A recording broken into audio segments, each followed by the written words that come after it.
क्योंकि टीचर जो होता है वो विद्यार्थियों को जो भी ज्ञान देता है विद्यार्थियों के लिए स्वीकार्य होता है। अध्यापक से कुछ भी बोल रहा है तो बच्चे उसमें ऑब्जेक्शन नहीं करते, शिरोधार्य करते हैं। एक अध्यापक ने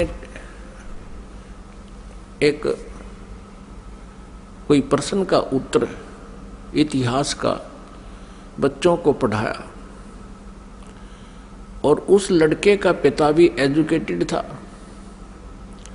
लेकिन वो सर्विस नहीं कर रहा था, अपना अन्य व्यवसाय करता था। तो उस लड़के के पिता ने, फादर ने देखा कि जो बच्चे ने प्रश्न का उत्तर लिखा हुआ है वो गलत लिखा है। उसने अपने पुत्र से कहा कि बेटा तुमने ये गलत लिख रखा है। तो लड़के ने उत्तर दिया, नहीं पिताजी, हमारे गुरुदेव ने बोला है ये सही है। तो पिताजी ने कहा, नहीं बेटा इसको ठीक कर लो। तो लड़का बोला, नहीं पिताजी बिल्कुल नहीं करूँगा, ये हमारे गुरुजी ने बोला है, हमारे गुरुजी ने कहा है, हमारे अध्यापक ने कहा है। तो पुण्यात्माओं, आज वही स्थिति आ चुकी है। ये जितने भी आचार्य गुरु थे ये भाषा संस्कृत तो अवश्य जानते थे, लेकिन आध्यात्मिक ज्ञान से ये अपरिचित थे, जिस कारण से ये आज तक भी हमें हमारे सदग्रंथों के गूढ़ रहस्यों को नहीं बता पाए। और आज वही तथ्य जो हमारे पवित्र सदग्रंथों में विद्यमान हैं, जन साधारण के रूबरू ये दास करवा रहा है, उनको सार्वजनिक कर रहा है इन सीडी के माध्यम से, प्रोजेक्टर के माध्यम से और पुस्तकें बना करके।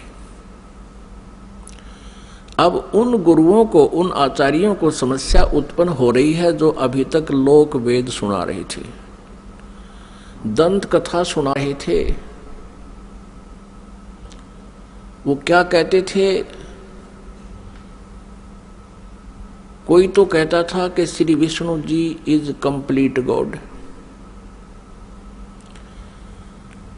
ये विष्णु जी ही सर्व समर्थ भगवान हैं और यही 3 रूप धारण कर लेते हैं। ब्रह्मा जी के रूप में ये सृष्टि करते हैं, विष्णु जी के रूप में ये सतीथि करते हैं और शिव जी के रूप में ये संहार करते हैं। कोई कहता था कि भगवान शिव महेश हैं, महेश्वर हैं, देवों के भी देव हैं, यही सबके उत्पत्ति करता है और यही 3 रूप धारण करके इस ब्रह्मांड का संचालन कर रहे हैं। यही अखिल ब्रह्मांड के नायक हैं, मालिक हैं। ब्रह्मा जी का रूप धारण करके ये सृष्टि करते हैं, विष्णु जी का रूप धारण करके ही ये सतीथि करते हैं और स्वयं शिव रूप में ये सबका संहार करते हैं।